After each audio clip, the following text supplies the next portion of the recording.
This building was built in 1902.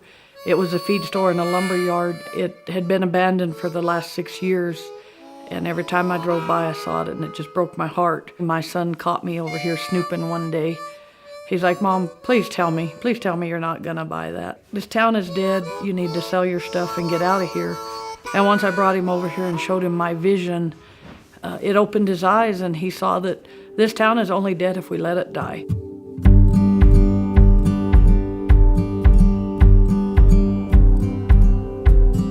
It was dead it was a ghost town, really, for 20 years or more. There was nothing here, and these businesses were all boarded up. The only thing we had was the corporate business, the convenience store on the highway. That was all we really had, and a liquor store. One of the things the trust looks at is the community dying? Like, is it past that tipping point? And my argument for Saguache, Antonito, and San Luis is no. Yeah.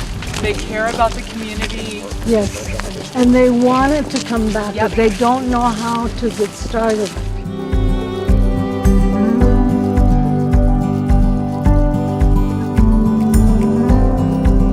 I know this town from before when I was a child, and I remember some really good times down at the community park here downtown. I remember having so much fun, and it's kind of gone away, and something needs to change for us to get back together.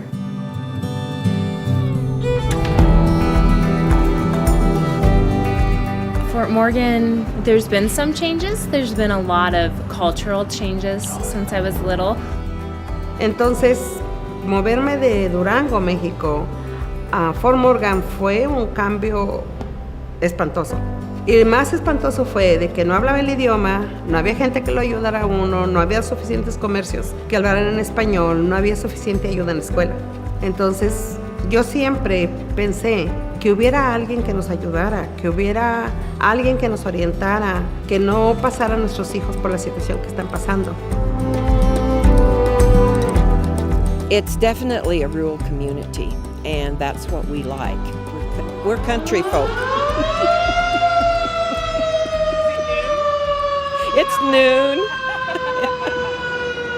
Well, that was the noon whistle, and it goes off every noon here in the town of Olathe, and it used to be a signal for as far as people could hear that it was time to break for lunch, and it still happens.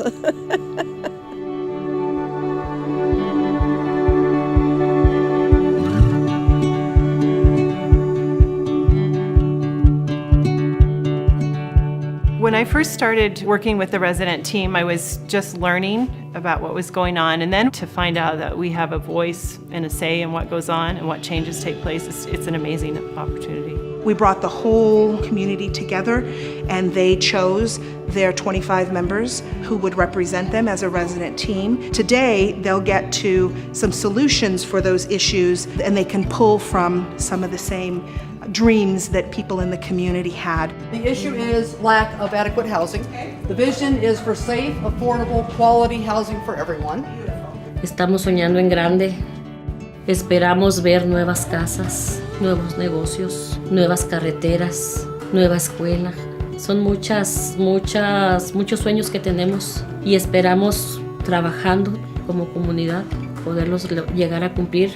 We can bring businesses back in, we can improve our community, improve our schools, improve our fire department. The sky's the limit. We can improve our town.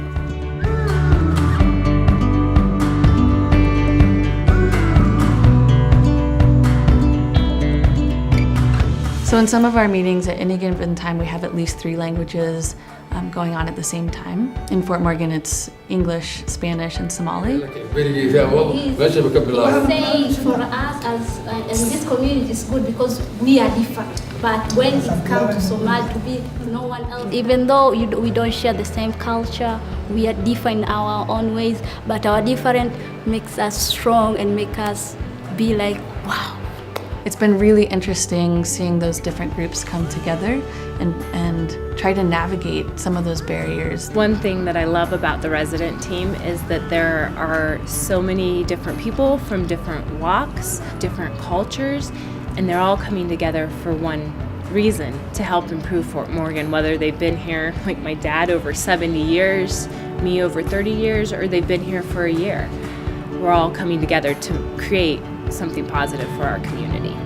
Bueno, se ha trabajado en buscar realmente lo que hace falta en la comunidad. Se han ido haciendo lo que la comunidad necesita, pero también estamos viendo que todos están entrelazados. Y lo más importante es que pensemos no en lo que a mí me hace falta, pensemos en lo que le hace falta a la comunidad.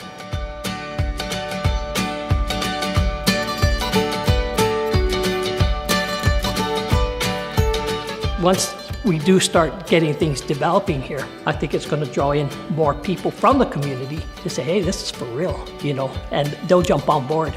We decided to call ourselves the MOB. Stands for Making Olathe Better. We have a common goal, and when you have a common goal, you can work through anything.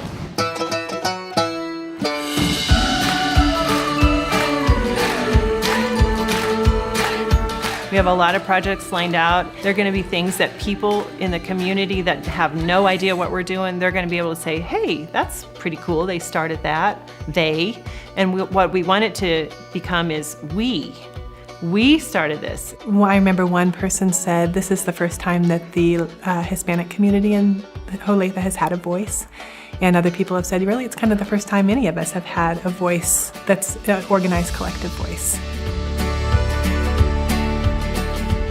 Mi nombre es Celso Roque y mi trabajo es para vivir, es en el campo. Estoy viviendo en Olathe por unos 16 años. Me gusta ser parte de la comunidad y saber lo que está pasando en la comunidad y juntos, si nos unimos, entre más personas nos unamos, más próspero va a ser Olathe y vamos a poder hacer muchas cosas, todas las cosas que nosotros queramos hacer las vamos a lograr si estamos unidos. Yo creo que todos deseamos un mejor lugar para vivir, una mejor comunidad. Y si tú quieres ser parte de una mejor comunidad, ¿por qué no hacemos algo al respecto? ¿Por qué no te envuelves en las actividades? Nos das tu punto de vista y nos gustaría que tú fueras parte del desarrollo de la comunidad.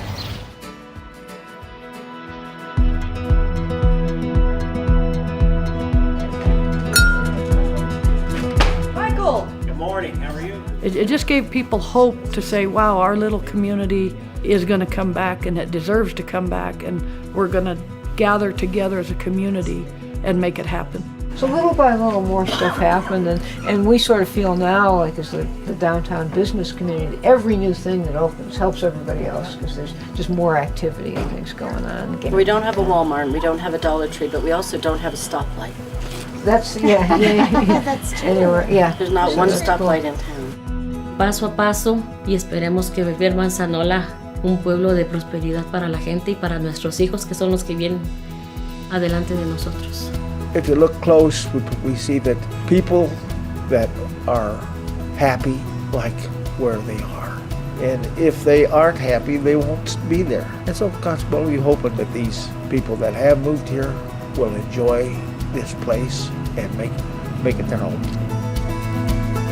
My goal for me, whoever having it personally for me, when I do leave this, I look over our community and say, man, this is really a nice community, and I had a part to do with that. We left it in better shape for our kids, for the people ahead of us, and that's all anybody could hope for.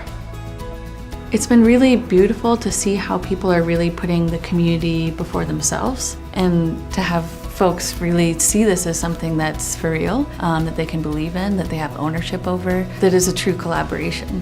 I'd just like to bring everybody back.